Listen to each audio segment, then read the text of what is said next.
की food department की report भी गाहे बगाहे खुलासा करती रहती है कि आप फेस्टिव सीजन में मिठाई का शौक पूरा करने जा रहे हैं तो होशियार रहिएगा, क्योंकि ये एनसीआर है और यहाँ सब कुछ मिलावटी मिलता है। मसालों में खतरनाक चीजों की मिलावट की जा रही है।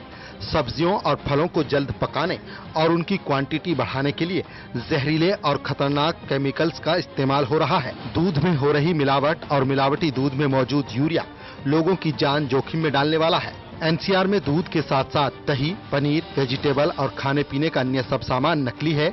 इस तरह की रिपोर्ट रोजाना प्रकाश में आती रहती है। नकली मावे की मिठाइयों का शोर भी हर तीज त्योहार पर मचता रहता है। ऐसे में लोग इस बात से परेशान हैं कि आखिर खाए पिए तो क्या।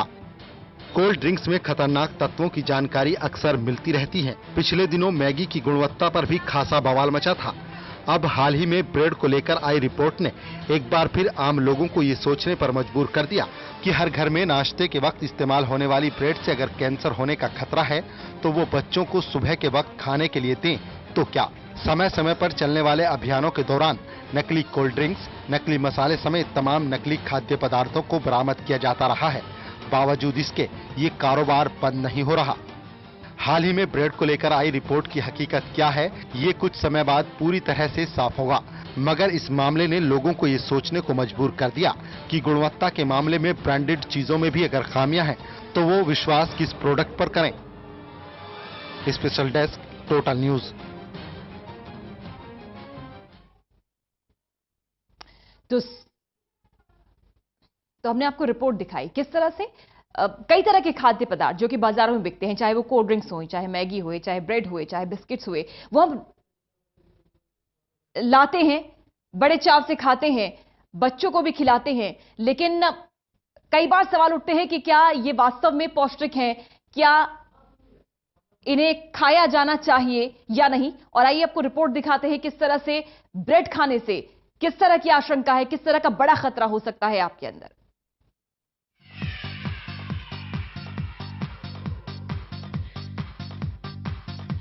ब्रेड की सैंडविच खाने में तो लजीज होते हैं, लेकिन ये खतरनाक भी हो सकते हैं। ब्रेड खाने से कैंसर भी हो सकता है। ये सुनना आपको डरा सकता है, लेकिन ये सच भी हो सकता है। इन दिनों हमारे खान पान का हिस्सा बन चुके ब्रेड और बेकरी प्रोडक्ट कैंसर को बुलावा दे रहे हैं। Centre for science and environment यानी CSE की स्टडी में ये दावा किया गया है कि देश में बिकने वाले ब्रेड, बन्स और ready to eat burger, pizza के 38 पॉपुलर ब्रांड्स में से 84% के सैंपल टेस्ट में खराब पाए गए हैं। स्टडी कहती है कि ज्यादातर पॉपुलर ब्रांड पोटेशियम ब्रोमेटेट और आयोडेट टेस्ट में पॉजिटिव पाए गए हैं। ये दोनों केमिकल्स 2B कार्सिनोजेन कैटेगरी के हैं। इनसे कैंसर भी हो सकता है। जी हाँ, कैंसर। यही नहीं, ये थायराइड की समस्या को भी बढ़ा सकते हैं। दरअसल इन पॉपुलर ब्रांड की ब्रेड बनाने के दौरान आटे में पोटेशियम ब्रोमेट और पोटेशियम आयोडेट का इस्तेमाल किया जाता है, जो खतरनाक होते हैं। अपने देश में तो ये केमिकल इस्तेमाल किए जा रहे हैं, लेकिन कई देशों में ये केमिकल्स बैन है। इन्हें ब्लैक लिस्ट किया हुआ है, क्योंकि ये सेहत के लिए खतरनाक है। पोटेशियम ब्रोमेट को समझने की कोशिश करें तो पोटेशियम ब्रोमेट दिखने में आटे की तरह होता है। इसका कोई रंग नहीं होता, ना ही इसमें कोई स्वाद और गंध होती है। पोटेशियम ब्रोमेट एक जहरीला पदार्थ है जो सेहत के लिए काफी खतरनाक है। पोटेशियम ब्रोमेट यूरोपियन देशों में बैन किया हुआ है। Canada, Nigeria, Brazil, south Korea और पेरू जैसे देशों में भी इस पर बैन लगाया हुआ है। CSE ने अपनी इस रिपोर्ट के साथ कई सुझाव भी सरकार को दिए हैं। CSE ने food safety and standard authority of India को ये सुझाव दिया है कि ब्रेड बनाने में पोटेशियम ब्रोमेट का इस्तेमाल तुरंत बंद कराया जाए। The bureau of Indian standards को भी इन मानकों का ख्याल रखना चाहिए। ब्रेड में मौजूद खतरनाक पोटेशियम ब्रोमेट से कैंसर का खतरा बढ़ता है। इसे जानने के बाद सरकार को भी देखना होगा कि कैसे ऐसे खतरनाक केमिकल्स का इस्तेमाल रोका जाए। सेहत से खिलवाड़ करने वाले बड़े ब्रांड्स को लेकर भी भरोसा उठता नजर आ रहा है। Delhi desk, total news.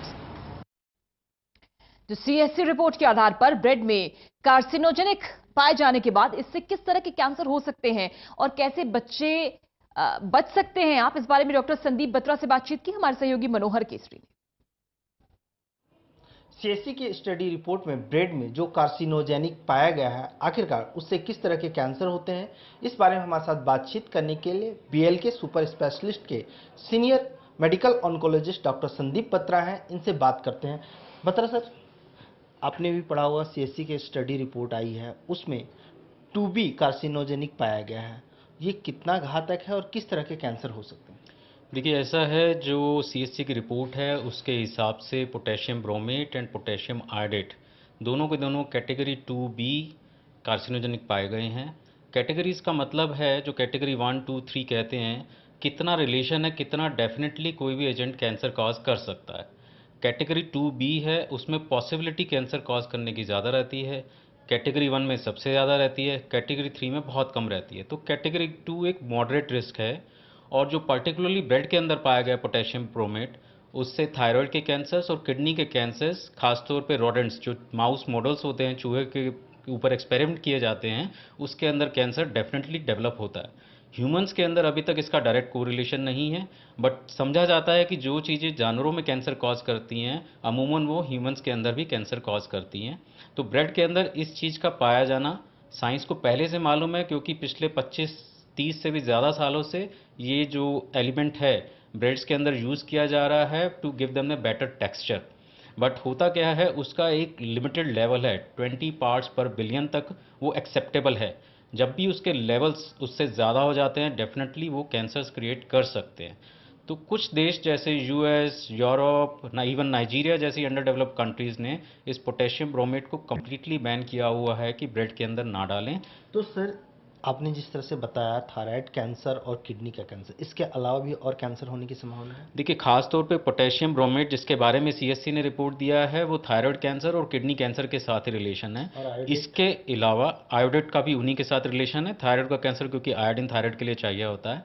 इसके अलावा आज की डेट में जितने भी पदार्थ एडल्ट्रेटेड मिल रहे हैं, दूध से लेके और खाने पीने की किसी भी चीज़ तक, सब में कुछ ना कुछ ऐसे कण जैसे इंसेक्टिसाइड्स या ऐसे पॉल्यूटेंट्स हैं जिनकी वजह से कैंसर डेवलप हो सकता है। पोटेशियम ब्रोमेट है, कॉम्बिनेशन है पोटेशियम ब्रोमाइड और ऑक्सीजन का। इसी तरह से कोई भी हैवी मेटल्स, आर्सेनिक, लिथियम, इस टाइप का अगर कुछ भी कंटेंट उसके अंदर देखें जो टेक्सचर या टेस्ट या कलर को चेंज करने के लिए डाला गया हो, benzene usually as a substrate use नहीं होता, but as a by product कुछ सब्सटेंसेस में बन जाता है। तो ऐसा भी कोई भी चीज़ आपको पदार्थ पाया जाए, उसकी मैन्युफैक्चरिंग के अंदर यूज़ हो या लेबल के ऊपर यूज़ हो, तो कृपया उस प्रोडक्ट को इस्तेमाल ना करें।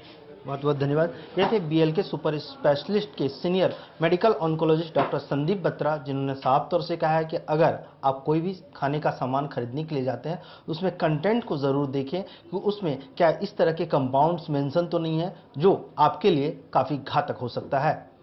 कैमरा कपिल वेदी के साथ मनोहर केसरी, टोटल न्यूज़, दिल्ली। सरकार भी सजग है, प्रशासन भी। दिल्ली के एनडीएमसी एरिया में खुले में खाने वाली चीजों की बिक्री पर इसलिए बैन लगा दिया गया है।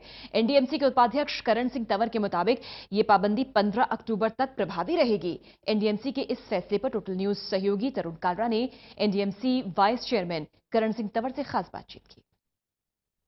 एनडीएमसी इलाके में कहीं पर भी खुले में खाने की चीजें बेचने पर पूरी तरह से प्रतिबंध लगा दिया गया है। इस समय एनडीएमसी के उपाध्यक्ष करण सिंह तंवर हमारे साथ मौजूद हैं। तंवर साहब, किन किन चीजों पर प्रतिबंध लगा है और कब तक लगा है? ये छोले कुलचे, भटूरे, गोलगप्पे और समोसे, जो चीज़ें ओपन में बिकती हैं उनके लिए प्रतिबंध लगा है और ये 15 अक्टूबर तक लगाया गया है। लेकिन कहते हैं सर कि हर साल ये चीज़ लागू होती है, इस साल ये क्यों महत्वपूर्ण है? नहीं, ऐसा है कि क्योंकि ये हर साल लागू तो होती है, लेकिन इस बार जो है क्योंकि नई दिल्ली को स्मार्ट सिटी का रूप दिया जा रहा है, तो इसमें हर पॉइंट ऑफ व्यू से इसको देखा जा रहा है, स्वास्थ्य पॉइंट ऑफ व्यू से भी, हर पॉइंट ऑफ व्यू से, कि नई दिल्ली एरिया जो एक स्वस्थ और स्वच्छ रहे और कहीं पर भी कोई रत्ती भर भी, क्योंकि स्मार्ट सिटी का मतलब जो हर चीज़ स्मार्ट हो, और इस कारण से जो है हर चीज़ पर रोकथाम करने के लिए ऐसे ऐसे स्टेप उठाए जा रहे हैं। सर, क्या ये जो नियम है वो सिर्फ रेडी पटरी वालों पर लागू होगा या फिर दुकानों पर भी? और दूसरा प्रश्न, ये कब तक ये आपका प्रतिबंध लगा रहेगा? ऐसा है, ये ऐसा नहीं है किसी के साथ कि कोई रेडी पटड़ी पे है, गरीब आदमी है तो उसके लिए ये नियम है। जो इवन जो शॉप्स हैं, अगर वो भी ओपन में सारी चीज़ें रखेंगे तो उनके खिलाफ भी एक्शन होगा, और रेहड़ी पटड़ी वाले अगर खुले में रखेंगे तो एक्शन की बात तो है, लेकिन अगर वो ढक कर रखते हैं तो फिर उनके खिलाफ कोई एक्शन की बात भी नहीं है। नियम का उल्लंघन, क्या लाइसेंस उनका कैंसिल होगा या फिर पूरी दुकान भी सील हो सकती है? नहीं, कोई ऐसी दुकान सील की बात नहीं है। सिर्फ उनको जो है एक तरह से सतर्क किया जा रहा है कि ताकि वो जो है वो भी नियम के बीच में आ जाएं और उनको एहसास हो कि इनसे बीमारियां फैलती हैं और जिससे जानलेवा बीमारी से आदमी की मृत्यु भी हो जाती है।